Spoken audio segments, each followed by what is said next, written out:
and rate standardization and what all that means. I'm on the board of directors for Emmaus Homes. I have the honor of serving and watching Cindy and her staff in action, and I have to say I'm very impressed with the work that they do. I'm going to talk a little bit more about it later in my sermon, but I have to say every board of directors meeting we go to, there's one thing that really stands out, and that's their care for the clients. They talk about client issues, about client stories, about how this decision or that decision will affect the clients. They are so client-focused, it's obvious that to them it's not just a job, it is a ministry. And that direction has been charted by Cindy Clark, who has been the CEO for a good decade now, right? and has really set the course for this ministry team. So I invite Cindy to come up and talk with us about Emmaus and rate standardization. Well, good morning. It is such a pleasure to be here with you today. I think it's been more than a year. Well, it's certainly been more than a year before I've been in front of a live crowd, so I might be a little rusty this morning. I hope you'll bear with me. So I'm sure you know a little bit about Emmaus because Pastor Rick is your pastor, but I'm going to give you a quick rundown. Emmaus was founded by the leaders of the German Evangelical Church in 1893 to provide services for people with disabilities, and we've been doing that uninterrupted for more than 127 years. Today, we provide around-the-clock care to adults living in about 65 homes in 4 counties in eastern Missouri. Our homes are staffed by what we call direct support professionals around the clock. And we sometimes refer to them as DSPs, and today what I'm going to talk to you about, along with rate standardization, is the DSP staffing crisis. In this area of the state, you might be familiar with services by organizations like ACT or Boone County Family Resources, and they would be sort of sister organizations to ours. Our services are paid for by Medicaid, but they were not impacted by the recent Medicaid expansion. But because services to people with disabilities are funded by Medicaid, we're dependent upon the Missouri State Legislature to fund us in order for us to be able to pay our staff to do this very important work and to attract a qualified workforce. We can't simply raise our rates so that we can raise our wages. We actually need the legislature to do that for us. We are price takers, not price setters. And it's these decades of underfunding that have now reached a really critical level, and we are advocating this year for $86 million of general revenue funding, which would allow us to standardize rates for all providers, as well as pay $15 an hour for our team members. This issue in the Missouri State Legislature is called rate standardization, and we'll talk about that at the end when we call you to action. So for a moment, I just want to bring this a little personally. I want you to think about a time when perhaps you had a temporary disability or you needed some assistance for a few days or maybe a few weeks. I recently had knee surgery and I couldn't bear weight on my leg for 2 weeks. My husband of 34 years was my caregiver. He's my person. He's the one that knows me the best. But sometimes it just really wasn't quite right. Sometimes my food wasn't like the temperature I liked it, or when I got in the shower, the towel was too far away for me to reach it, or he walked out of the room when I needed help.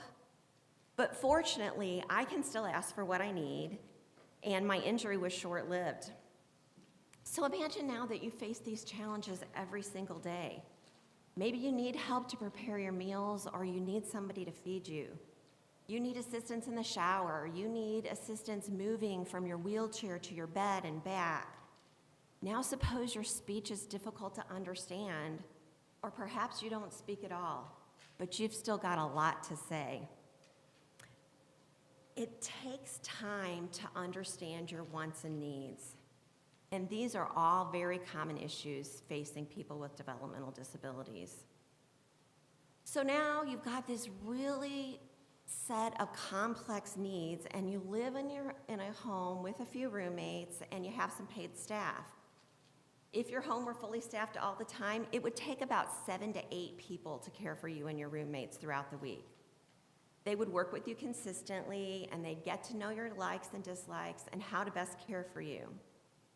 All right, next slide. But the average turnover for direct support professionals in Missouri is 51%. At Emmaus, our turnover today is 61%, and I know of another organization whose turnover is more than 100%. This means that from day to day, people with disabilities don't know who's going to show up to care for them at the next shift. Next slide, please. In fact, more than a third of the people working in our industry today have less than a year of experience. So to the person with a disability, it sometimes feels like they're being cared for by strangers, and really sometimes they are. Next slide, please. So why is the turnover so high? Well, I mean, honestly, this is a very difficult job, and most of it comes down to pay.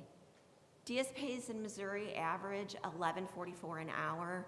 At Emmaus, we pay more than $1 higher than that, and we still have more than 140 vacant positions in our organization. Since COVID, DSPs have continued to leave at the same pace that they did before, but there aren't nearly enough people in the pipeline to refill those positions. And our total headcount for people to do this work has decreased by more than 100 people, or 20%, in the last year. This is requiring a huge amount of overtime for our team. And this is a professional position. The team is tired, and we're fighting to get employees with places like Target, Amazon, Walmart, and even fast food that are paying $15 an hour.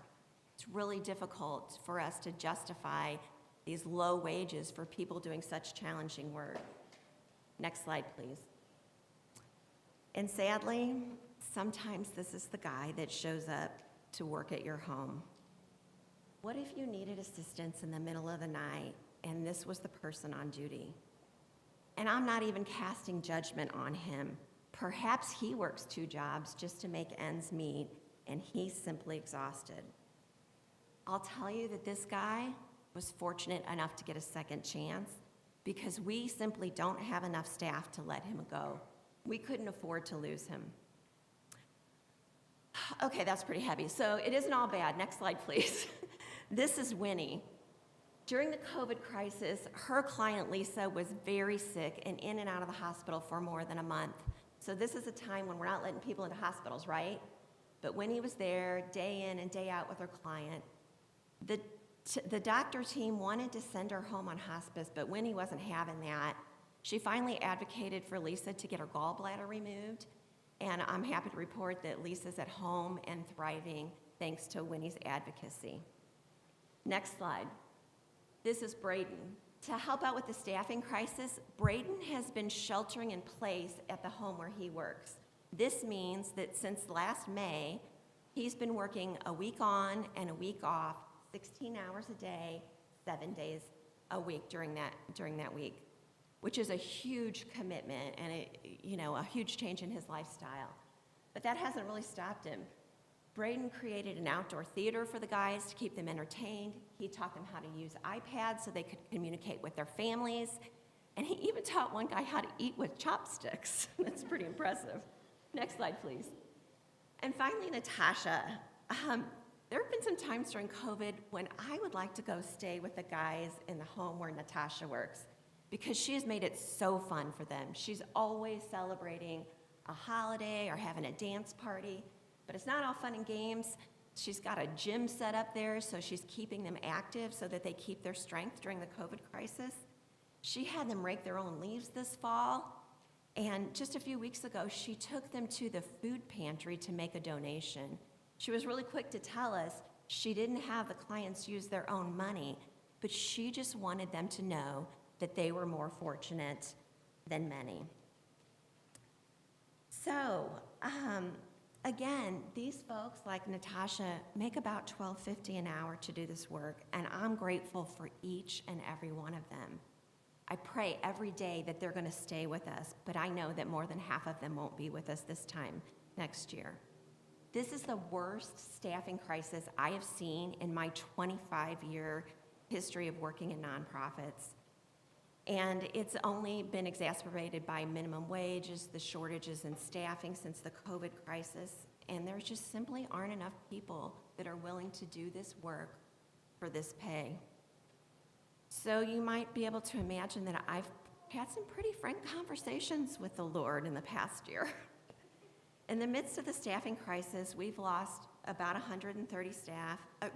We've had about 130 staff and clients test positive for the coronavirus, and sadly, we've lost 4 clients to this deadly disease.